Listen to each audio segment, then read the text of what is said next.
Hello students. In my previous class, already I have discussed on some topics like meaning of education, narrow and wider meaning of education, and also education is bipolar and tripolar process. So today I will discuss types of education. Okay. So the first point is formal education. Basically, formal education is provided in the educational institutions like school, colleges as well as universities. Okay. And this education is consciously planned with a particular end in view.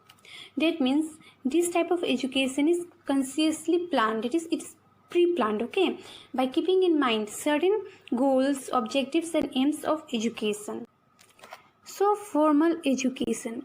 Formal education, from the term itself you can understand, isn't it? And that formal means where some kind of rules and regulation is there, some kind of discipline are maintained, as well as informal education attend the classes regularly. Okay, that means in regular mode this kind of education is provided, and after reaching certain stage or after completing certain course, kind of education used to stops. Okay, it doesn't continue throughout our life.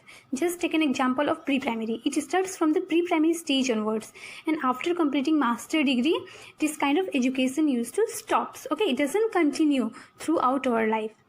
So under primary education, play school, nursery, kindergarten, these things are included. Okay, and after that primary education. Primary education is basically divided into two types. Okay, that is lower primary and higher primary. Lower primary starts from class 1 onwards. Okay, class 1 to class 5, and higher primary education starts from class 6 to class 8. Okay, and secondary basically includes class 9 and class 10. Okay, and higher secondary, already you know now you are in higher secondary.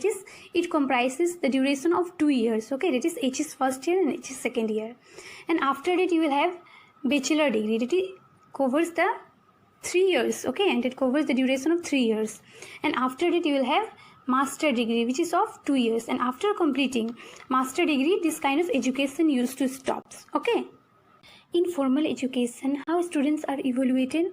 Students are evaluated on the basis of examination. So student evaluation are done on the basis of examination. As you already know that after the completion of the courses or at the end of the term or year, some kind of examination are conducted by the teachers. Okay, and on the basis of examination students evaluation are done. Okay, and after that certificates, degrees and diplomas are awarded on the basis of the performance on that particular examination. Okay, so this is all about formal education. Next point is informal education. Informal education is more comprehensive than formal education. Okay, and it is not pre-planned just like our formal education. And this kind of education a child gets while moving or living in a community with other persons. That means he may learn something from his family, from his relatives, from his neighbor, even from his sibling. Okay, one can get knowledge by reading the newspaper, by watching the television. Okay, and also from the various religious and social institutions like temple, church. Okay, so from anywhere he can get some kind of knowledge. So this is called informal education. Basically this kind of education starts from the birth onwards, and it continues throughout our life and ends only at the time of death. That means whatever knowledge, whatever experience which we acquire throughout our life, that is called informal education. Okay, here evaluation are not done on the basis of examination just like our formal education or non-formal education, but evaluation are done on the basis of social adjustment. Okay, that means how a person is adjusting in a society. On this basis he is evaluated. Okay, and also after the end of the education, degrees, diplomas and certificates are also not awarded. Okay, and this kind of education, as I've already told you, it is a lifelong process. Okay, and you can relate informal education with the wider meaning of education which you have already learned, as well as you can relate narrow meaning of education with the formal education. Next point is non-formal education. So non-formal education is basically arranged for those persons who are unable to attain formal education, okay, due to many reasons.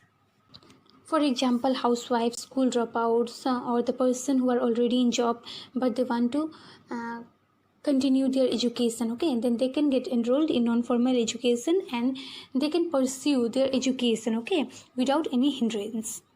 And also this kind of education is very flexible, okay, but here also some kind of rules and regulation is there, but it is not, it's so much strict, just like our formal education, okay.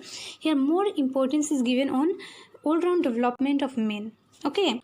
In non-formal education also student evaluation are done on the basis of examination. That means after the end of the course, okay, some kind of examination are conducted and on that basis degrees, diplomas and certificates are awarded to the students.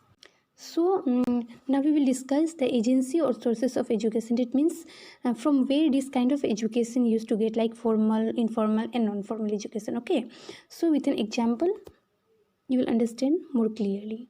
So the first one is formal education. So basically formal education is provided in the school, colleges and other kind of educational institution, as I have already told you, okay. Next one is informal education. Informal education basically one can get in family, press, library, mass media, radio, cinema, church, playground, etc. Okay, that means from everywhere this kind of education is provided. And the last one is non-formal education. So through correspondence courses, summer institute, open university, open school, this kind of education is provided. It is non-formal education, okay. Students, so just now we have learned about the different types of education. So now we will do a quick revision on this topic, okay. So the first one is formal education. So formal education, from the name itself we can understand, okay, that there are certain rules and regulations. And also this kind of education starts from the pre-primary stage onwards, okay, and after reaching certain stage or after the completion of certain course, this kind of education used to stop, okay, and it doesn't continues throughout our life. And here in formal education students evaluation are done also on the basis of examination, okay. And in formal education basically you will see that there are certain age limit, certain fixed courses which a student has to study, fixed curriculum is there, method of teaching, okay, and it is time bound, okay. So this is all about formal education. And also you can relate formal education with narrow meaning of education, which we have already learned in our previous class, okay. Next point is informal education. Informal education is more comprehensive than formal education, okay, and it is also not pre-planned, just like our formal education. And here a child gets knowledge or education while moving or while living in a community with other person. That means he can learn from his parents, he can get some kind of education from the relatives, from his sibling, from his neighbor as well. And also this kind of education one can get while watching television or by reading newspaper from the various social and religious institution, like from the church, from radio, from library, okay. And informal education is a lifelong process, okay, and it continues throughout our life. It starts from birth, it continues throughout our life and ends only at the time of death. And whatever knowledge and experience we acquire throughout our life is called informal education, okay. And informal education you can relate with the wider meaning of education, which also we have learned in our previous class, all right. So the third point is non-formal education. Non-formal education is basically arranged for those persons who are unable to attain formal education due to many reasons. For example, like housewives, school dropouts, as well as working person, okay. So it is an alternative of our formal education. And non-formal education is very flexible, okay, in the sense of entry, exit, re-entry and re-exit, as well as in terms of curriculum and maintenance of discipline, okay. And this kind of education is open for all the people of the society, whether rich or poor, young or old. Everyone can get enrolled in non-formal education and they can continue their education, okay.